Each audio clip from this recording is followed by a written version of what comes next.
Sois le bienvenu. On se retrouve aujourd'hui pour traiter du théorème fondamental de l'analyse. Précisément, le théorème qu'on va démontrer ici, c'est que si on choisit f une fonction continue, positive et croissante sur R, alors on dispose de deux résultats. Le premier, c'est que pour tout réel a, la fonction qui a x associe l'intégrale de a à x de f de t par rapport à t, c'est une primitive de f. Et le deuxième résultat, c'est que si grand F est une primitive de f, une autre peut-être, alors pour toute paire AB de réels, l'intégrale de a à b de f de t par rapport à t s'écrit comme la différence grand F de b moins grand F de a. Alors quel est l'enjeu de ce théorème ? Eh bien c'est tout simplement de répondre à une question. Comment relier la notion géométrique d'air sous la courbe ? Donc c'est la raison pour laquelle la fonction a été considérée comme positive dans le cadre du programme, c'est pour interpréter l'intégrale comme une aire positive sous la courbe, à la notion analytique de primitive dérivée. En effet, a priori, une aire, c'est un objet géométrique, ça n'a pas grand-chose à voir avec cette affaire de taux d'accroissement, ce quotient ultime de deux accroissements évanescents, comme pouvait l'écrire Newton. Alors pour comprendre de quoi il est question, traitons quelques exemples d'aires, de quelques surfaces dans le plan. L'aire d'un rectangle, eh bien tu te dis, il n'y a aucun problème à la calculer. Si on connaît la base et la hauteur, l'aire, c'est le produit des deux. Si on considère maintenant un disque de rayon R, tu vas peut-être trouver, en fouillant dans ta mémoire, une formule qui te dit que l'aire d'un disque, c'est pi que multiplie le carré du rayon. Mais maintenant, si on complexifie un peu la surface, on se retrouve bien dans l'embarras. Comment calculer l'aire de cet étrange objet ? Nul ne le sait. Mais ce qu'on arrive à faire par contre, et c'est d'ailleurs ce que dit le théorème fondamental de l'analyse, c'est que si on cherche à calculer l'aire sous la courbe de cette fonction-là, alors là, miracle, c'est possible. Et il suffit pour cela de calculer une primitive de la fonction f et d'en effectuer la différence de deux de ses valeurs, celle en b et celle en a. Alors une dernière chose avant de rentrer dans le vif du sujet, ce théorème, bien entendu, il est vrai si on note les hypothèses de positivité et de croissance de la fonction f. Seulement, dans le cadre du programme, ces deux hypothèses qui viennent en surcroît, positivité et croissance, vont nous permettre de produire une démonstration plus agréable. Donc, qu'en est-il de la démonstration ? Eh bien, c'est l'histoire d'un taux d'accroissement. On va choisir un réel a, et on va considérer i, la fonction qui a x associe l'intégrale de a à x de f de t par rapport à t. Et au sujet de cette fonction, on va se poser deux questions. La première, c'est cette fonction est-elle dérivable ? Et la deuxième, c'est dans ce cas, si elle est dérivable, quelle est sa dérivée ? Et donc on sait très bien ce qu'on doit trouver, puisqu'il est dans notre intérêt de démontrer que c'est une fonction dérivable, et que sa dérivée, c'est la fonction petit f. Et comment montre-t-on qu'une fonction est dérivable ? Eh bien tout simplement en formant son taux d'accroissement, et en démontrant qu'il admet une limite finie. Alors allons-y. On va choisir x un réel, ainsi que h un réel non nul. Et on va calculer ce que je note par commodité delta h de x, qui est le taux d'accroissement de la fonction i en x, qui est, comme je l'écris ici, i de x plus h moins i de x sur h. Alors si je remplace i de x plus h et i de x par leurs valeurs respectives, j'obtiens que cette quantité-là est égale à 1 sur h, que multiplie la différence entre l'intégrale de a à x plus h de f de t par rapport à t, et de l'intégrale de a à x de f de t par rapport à t.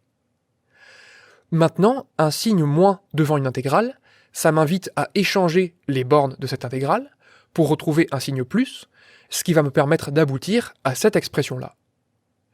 Et maintenant, je suis tout heureux de voir que je peux appliquer la relation de Chasles, puisque j'ai la même borne en bas de la première intégrale et en haut de la deuxième. Et donc, ça me permet de simplifier l'expression en 1 sur h que multiplie l'intégrale de x à x plus h de f de t par rapport à t.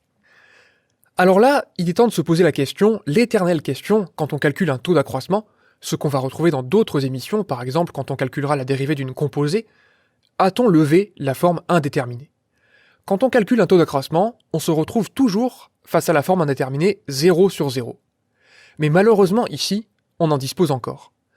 En effet, l'intégrale, on se dit que lorsque h tend vers 0, eh bien l'intégrale va tendre vers 0, tout simplement parce que l'air sous la courbe va se réduire à une surface unidimensionnelle, donc il ne reste plus rien comme air sous la courbe. Et de l'autre côté, comme on divise par h, eh bien on se retrouve avec la forme indéterminée 0 sur 0. Mais ici, il y a une petite astuce. C'est celle d'écrire h comme x plus h moins x. Autrement dit, on trouve que h au dénominateur, il est bien esseulé, et on va l'écrire comme la différence des deux bornes de l'intégrale qui est juste à côté. Et ça, cette quantité qu'on vient d'écrire là, on va l'interpréter comme la valeur moyenne de f sur le segment d'extrémité x et x plus h. Alors je veux me permettre ici un développement sur cette idée de valeur moyenne, pour t'éviter d'avoir à prendre par cœur cette formule et pour vraiment comprendre d'où elle vient et comment la retrouver avec un simple dessin. Alors je vais reproduire le dessin qu'on a fait un peu plus haut en plus grand, et on va se demander ici comment pourrait-on définir la valeur moyenne de la fonction f sur le segment AB. On va partir d'une autre idée de la valeur moyenne des notes que tu as eues par exemple en mathématiques. La valeur moyenne, quelles sont ses caractéristiques ? Eh bien par exemple, si tu as 14 de moyenne en mathématiques et que je remplace chacune de tes notes par 14, eh bien évidemment, ta moyenne sera inchangée. Ce sera toujours 14. Alors quel rapport avec ces intégrales ici ? Eh bien finalement, tu vois que sur le dessin en haut à droite, la fonction f, elle prend plein de valeurs entre a et b. Mais ce que j'aimerais bien, c'est que si je remplace toutes les valeurs que prend la fonction f entre a et b par mu, la valeur moyenne, l'aire sous la courbe reste inchangée. Donc je vais écrire ici que cette valeur mu, elle est définie par la relation A1 égale A2. Je veux la même aire sous la courbe que l'aire où j'ai approximé la fonction f par une fonction constante égale à mu. Alors comment ça se traduit ? Eh bien tout simplement, l'aire sous la courbe A1, c'est l'intégrale de A à B de f de t par rapport à t. Et de l'autre côté, A2, c'est tout simplement l'aire d'un rectangle dont la base a pour longueur b-a et dont la hauteur, c'est mu. Donc son aire, comme on l'a vu tout à l'heure, c'est le produit mu par b-a. Et donc on retrouve immédiatement cette étrange formule qui d'un seul coup paraît extrêmement logique.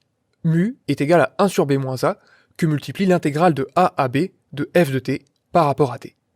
Comme tu auras sans doute apprécié ce moyen extrêmement simple de retrouver cette formule-là, j'en profite pour te donner un petit conseil. Que tu souhaites poursuivre les mathématiques dans tes études supérieures ou non, en mathématiques, beaucoup de formules, beaucoup de propositions, de théorèmes peuvent se retrouver à partir de moyens très simples. Et tu as plus intérêt à cultiver les moyens de retrouver ces formules plutôt que de les apprendre par cœur, sans vraiment comprendre les idées dont elles sont issues. Revenons-en à la démonstration. En utilisant la formule qui est encadrée avec b est égal à x plus h et a est égal à x, on interprète bien la quantité qu'on a calculée juste ici comme la valeur moyenne de f sur le segment d'extrémité x et x plus h. Que peut-on en tirer ? On va distinguer deux cas. On va dire que si h est strictement positif, alors par croissance de f, on dispose de cet encadrement-là. On va dire que la valeur moyenne de f sur le segment d'extrémité x et x plus h est compris entre f de x et f de x plus h. Ça apparaît d'une logique implacable, dans le sens où ta note moyenne, par exemple en mathématiques, c'est une valeur qui est comprise entre ta note la plus basse et la note la plus élevée. Et c'est exactement ce qui se passe ici. Alors, comment exploiter cet encadrement ? Eh bien, c'est un moyen très élégant de lever des formes indéterminées et de calculer des limites qu'on ne pourrait pas calculer autrement. On va dire que comme la fonction f est continue sur R, la limite du terme de droite lorsque h tend vers 0, ça vaut f de x. Et donc les deux termes de chaque côté de l'encadrement au-dessus tendent tous deux vers f de x. Et donc par théorème d'encadrement, la limite du taux d'accroissement lorsque h tend vers 0 par valeur positive, ça vaut f de x. Donc on va se faire un peu de place ici, et dire que si h est strictement négatif, on peut faire exactement la même chose à partir de l'encadrement, qui consiste à dire que la valeur moyenne de f sur le segment d'extrémité x et x plus h est compris entre f de x plus h et f de x, ce qu'on peut illustrer à nouveau par un petit dessin. Et donc de la même manière, en utilisant la continuité de f et en utilisant le théorème d'encadrement, on démontre que la limite du taux d'accroissement de i en x, lorsque h tend vers 0 par valeur négative, ça vaut f de x. Et donc ça nous permet de conclure glorieusement, puisque finalement, par ce qui précède, le taux d'accroissement admet une limite lorsque h tend vers 0 qui vaut f de x. Et cela, c'est vrai pour tout réel x. Donc ça veut dire que la fonction i est dérivable et que sa dérivée, c'est la fonction f. Donc dit dans l'autre sens, on va pouvoir conclure que i est une primitive de f, ce qui achève la démonstration du premier point de ce théorème. Alors qu'en est-il du deuxième point? En fait, on a fait le plus gros du travail, et très largement. On va choisir grand F, une primitive de f, qui est peut-être différente de i, et AB, une paire de réels. Et on va dire ici que comme grand I et grand F sont deux primitives de petit f, ces deux fonctions, grand I et grand F, diffèrent d'une constante, qu'on va appeler lambda. C'est une propriété qu'on démontre dans l'émission Démonstration de terminale numéro 12. Donc ici c'est écrit d'une manière un peu ambiguë, mais ce que je veux dire c'est que la différence f-i, c'est une fonction constante égale à lambda. Et donc on va calculer, pour démontrer le deuxième point de ce théorème, la différence f de b moins f de a. Comme f-i est égal à lambda, eh bien f c'est lambda plus i. Donc f de b c'est lambda plus i de b.